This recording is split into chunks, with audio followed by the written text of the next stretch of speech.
On paper, look at this card. Memory Invocation. As an additional cost to activate this card, banish a card with floating memory from your graveyard. Draw 2 cards. This is a fast 3 cost, draw 2 cards. That's a pot of greed. It's crazy. Banishing a float doesn't matter because this is kind of a nerfed Lost in Thought, which is what everybody thought, obviously. So decks like Nico, decks like Gembu, decks like Water Kongming, any water deck that plays a lot of float is gonna benefit so much from this card. This is an insane card, and it's fast. If it was slow, it would have been still good, but not as good. But because this is fast, this is amazing.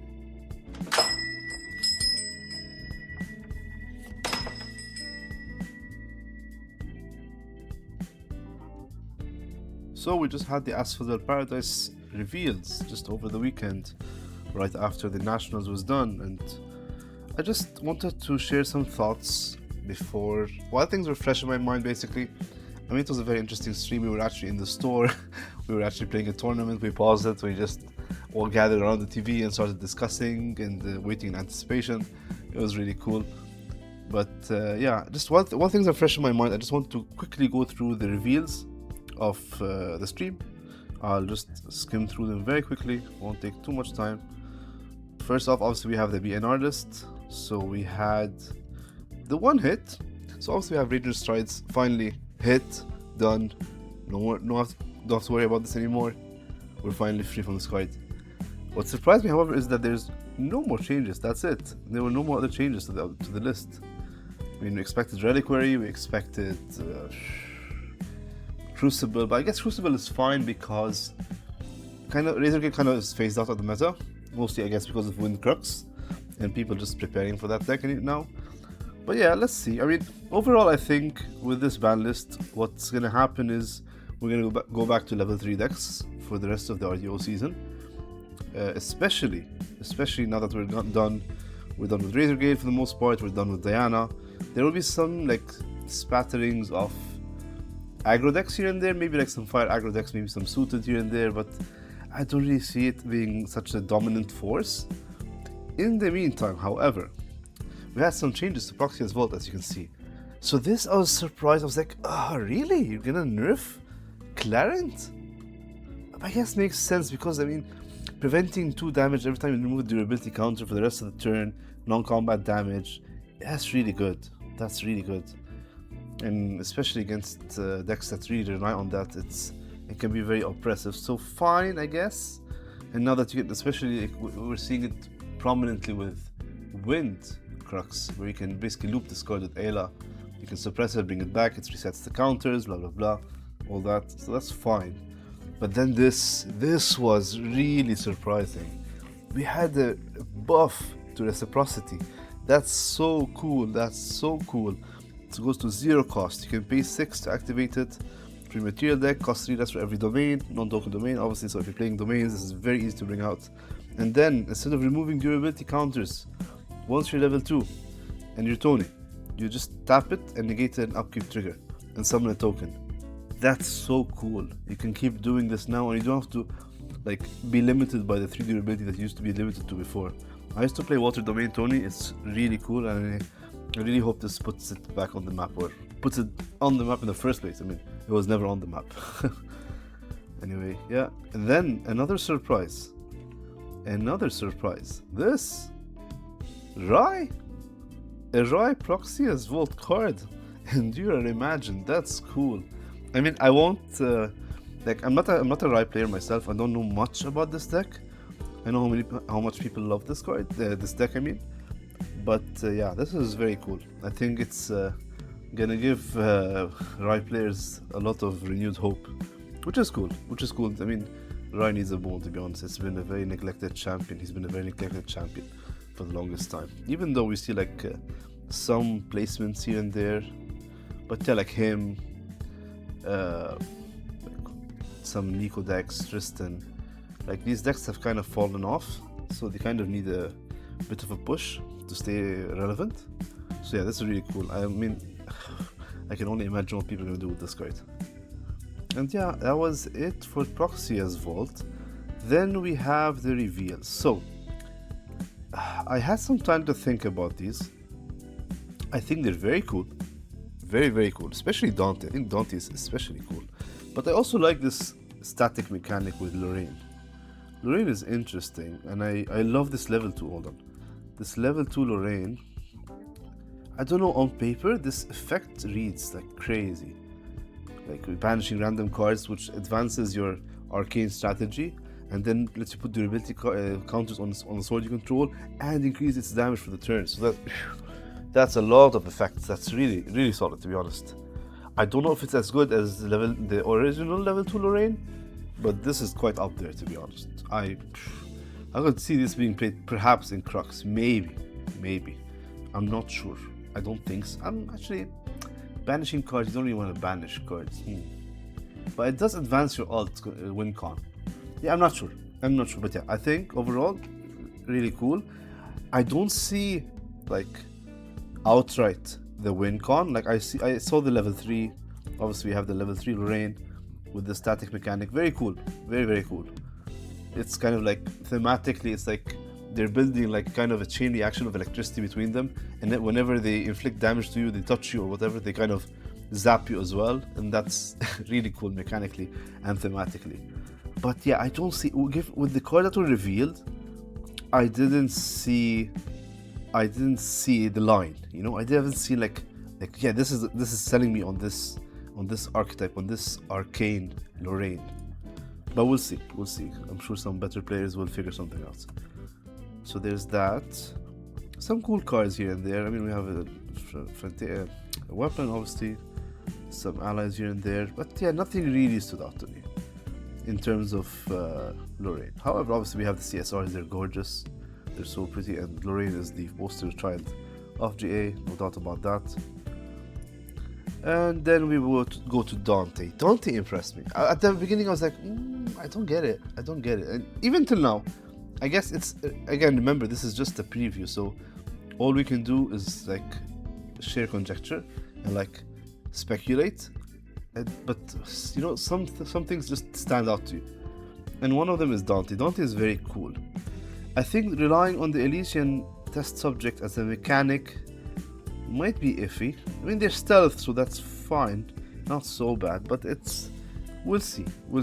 But what really impressed me is the Exia cards. Hold on, let me just skip over here. This card is cool. 22 damage, you can do it at level 1, obviously, because of the way that Dante works. This is one of the cards that really stood out to me, especially in this deck, and in possibly Water Calming, possibly Water Merlin. This is a 3-cost fast that can do 8 damage to any unit, not allies, any unit, as long as it's rested. That's really cool. Holy, that's really cool. And it's like still stack. Don't underestimate fast 8 damage, you know. Sure, it needs a setup, but I think this was one of the best cards shared on the stream. But obviously that's not the best one. I'm gonna get to it eventually. Just skip through here. Where is it? This is nice, like an on-theme Song of Frost for Dante. Pretty cool. Class bonus and level, so again, mage/cleric. Pretty cool. Nice, more Song of Frost variants. Then we have Genko Doom. Very tricky name. If it sounds like something else. It's a backup charger for the archetype. It makes sense. Everything is getting its own backup charger nowadays. This is cool on Interscavenge 10. I guess for consistency, just to make sure the deck doesn't brick. And then a very standard. I mean, these are like starter deck cards. It doesn't really matter as much. And then we have Dante. I was like, okay, you're an Exia champion that also takes so much damage, but you're just 25 health. How are you gonna make this work? You're not immortal. You're not like base 28 health like Jin. How's this gonna work? But as the stream went on, they showed us more cards.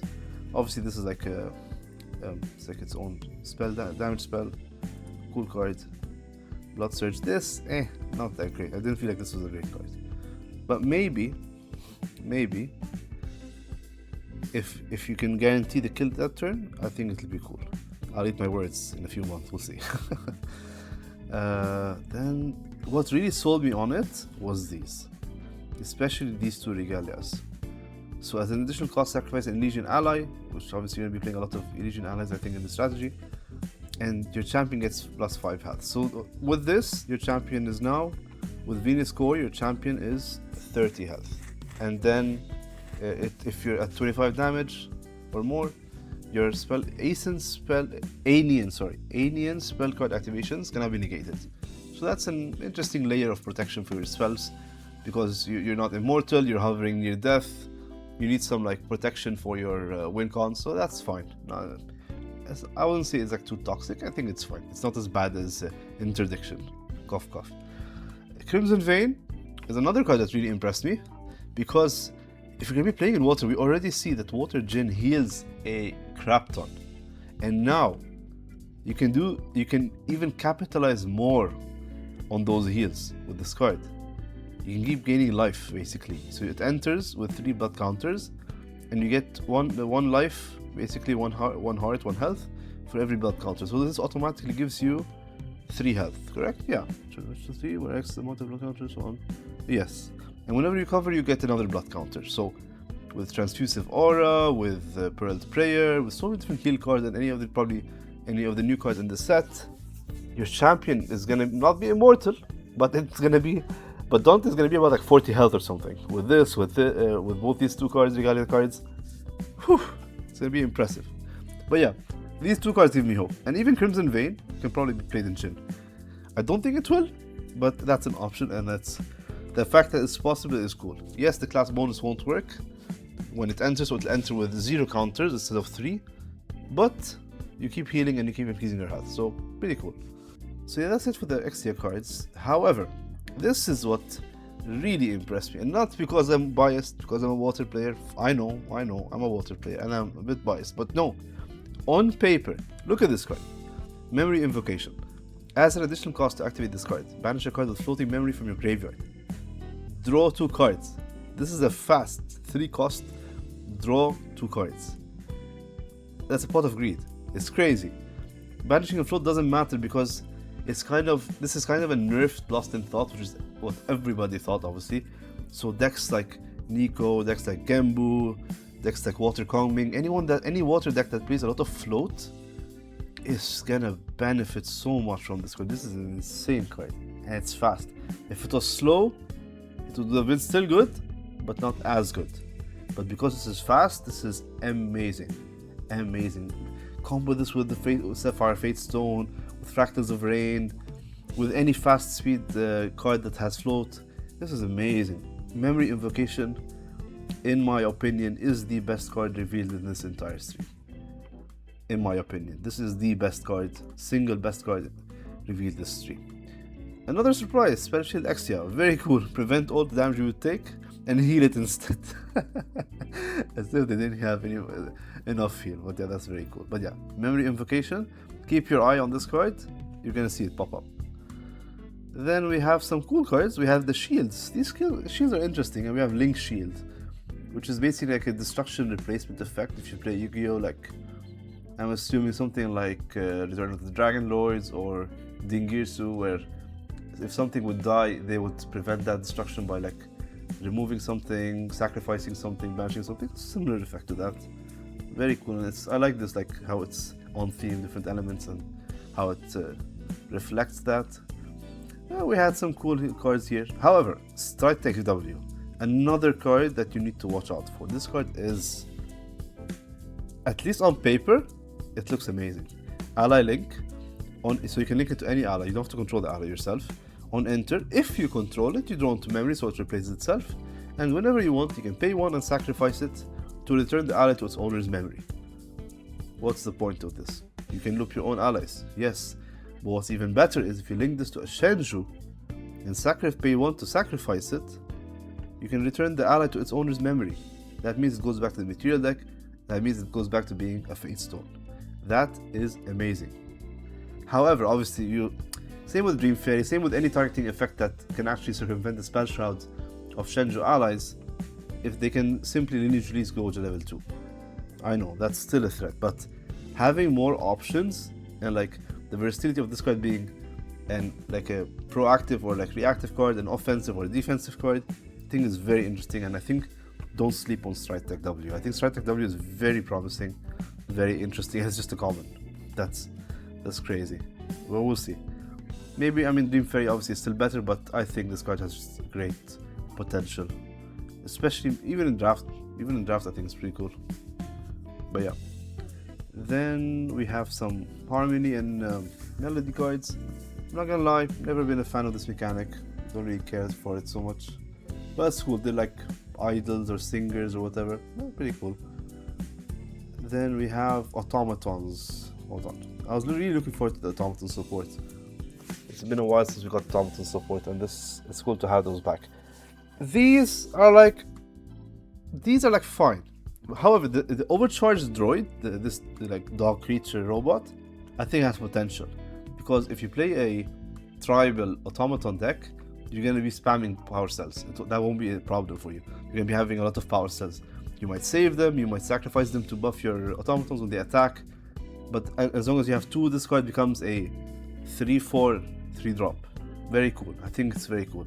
And again, you'll probably play a wind ally automaton list, as was played in the past. Which champion will you play? I'm not sure. Like now we're seeing class bonus, as you can see here, Grey Lupin Droid. We're introducing class bonus, Tamer class bonus to automatons, which is weird, but I guess these are like animoids, animal, like I don't know what you can call them, like influenced robots, so that's cool. But yeah, these other two are fine. I mean, Self-Forger Droid keeps generating them if you keep paying. On enter, it summons a power cell, pay 4, rest it's a power cell, but it doesn't have any protection, so it can't stay on the field. Fine, not great. A great Lupin, again, if you're not playing a Tamer bonus, it's not that great. There was one. Yes, this one. Bedlam Burrow. So you pay 2, arrest it. It's a siegeable domain for 6 durability, 2 cascade. First 3 times you cascade, you're gonna get power cell to rest. You're gonna get this power cell token rested. Again, very good for like generating these power cells for your automaton strategy. And at the end, when it's done its purpose, pay 2, sacrifice it and draw into memory. So it pays for itself if they manage to not kill it. So that's cool. I think this is a nice way to generate power cells. Is it fast enough? I don't think so, but we'll see. Another card that grabbed my attention for the automaton strategy is this new unique ally. It's a Sinon Babelia's companion. Weird name. So it's like it reminds me of that. Was Kuramon? What's Digimon called from Digimon Season 3? The mascot basically of Season 3, the white Digimon that helps them evolve. It has like the big white ears. Forgot the name. Not Terriermon. The mascot. I'll put the name on the screen if I remember it. I'll look it up. But yeah, this reminds me a lot of that. It's like this digital aesthetic. It's really cool. And this is nice. This card is nice. So it's a 0/4. You can rest it to sacrifice a power cell and cascade. First, you draw a card. Second cascade, you'll put a buff counter on each automaton ally you control, which is insane. So if you let this survive, this is insane. That's really cool. I mean, again, you still have, what's the card called? Inspiring Call, Inspiring Rally, or something like this. That's less conditional. But I think if we're speaking thematically, I think this is very cool. And 3, you wake it up. If it survives that long, you wake it up and its base power becomes 4, so it becomes a 4/4. And this is 2-drop. So I think this card has potential. I honestly think this card has potential in the automaton list. I think it's really cool. But we'll see. We'll see if people just stick to the tried and tested methods of just ally beatdowns, strategies, and like regular cards, nothing too fancy. But yeah, this is what mostly drew my attention this stream. There was like a slow speed creative shock, but it wasn't that great. I mean, it didn't really impress me, to be honest. And over here we have some cards revealed as part of the lore aspect of the new world, the new region. As usual, very cool, love the lore. But yeah, here we have Destined Encounter. Cool card, Scavenge 6 for an ally card. And if the Scavenged card is an Elysian, you draw a card into memory. So again, we're seeing kind of like increments of +1s here and there. And this is one of them, because you're not just going neutral for this card, you're actually possibly going +1. So very interesting. I think this might be a trend where we're going in this game, where We're gonna see more emphasis being put on like influence creating cards, card advantage cards like this, where you just don't like just search, you don't fairy whisper, you don't scout the land, you actually get to search and to draw. So that's something to keep in mind. This one, Welcome Merriment, interesting. For each player that player may rest any amount of allies and they put buff counters on them. If you're playing against a deck that doesn't have allies, like Arisana for example, and only you're playing allies, you're playing, let's say, wind allies with this, promising, but yeah, nothing too amazing to write home about. Here, however, interesting. Certainly very interesting. We're starting to see these like kind of control cards, like Change of Heart, like stealing cards, where you can take control of different allies. Here it's an Exalted Fire card, 2 cost slow, gain control of target ally you don't control unless this controller has you draw 2 cards. This is, unlike Ordained Charisma, this is a permanent, non-restrictive stealing card. I don't know what name you would use for these kind of cards. You're taking any ally that you don't control, not just like 2 power or less, 2 health or less, until the end of turn, none of that. It's a Fire Exalted, so the power is reflected in its effect. And you take it permanently unless the opponent lets you draw 2 cards. I think this is really neat. I like that we're seeing more effects like this. It might introduce some headaches, ruling-wise, as we've seen in other games, in Magic, in Yu-Gi-Oh, possibly, but I think it's going to be fine. I think this is very cool. We need more cards like this that shake things up. What really impressed me is Edge of Tomorrow. This is so cool. Again, as I said, we're seeing these like incremental +1s, and this is one of them. Scavenge 8 for a domain card. And if you play a domain card the same turn where you scavenged it, you get to draw into memory. So you not only dug and kind of went even, neutral, replacing Edge of Tomorrow with a domain that you scavenged, but if you play it the same turn, you also get a plus. So this is what I'm saying. We're going this kind of like, Asphodel is introducing this kind of, I hate to say power creep, but it is kind of like power creep where cards are like becoming more powerful, more consistent, generating more value. It's inevitable. Let's be real. It's inevitable. But again, something to keep an eye on. Very cool card. Edge of Tomorrow is very cool card. This one was weird. It's a way of looking up. You may banish champion card with base level 3 or higher for your material deck if you do draw a card into memory. Maybe. It's kind of like a worse, very worse Unmake Duality. It's just, no, I don't get it. I don't get it. You draw a card and get a float. I don't get it. Maybe someone will figure it out, but I don't understand. I don't see the value in this. Maybe it's just a lore card, but yeah. So yeah, I don't really know how Dante will be played, but it's cool.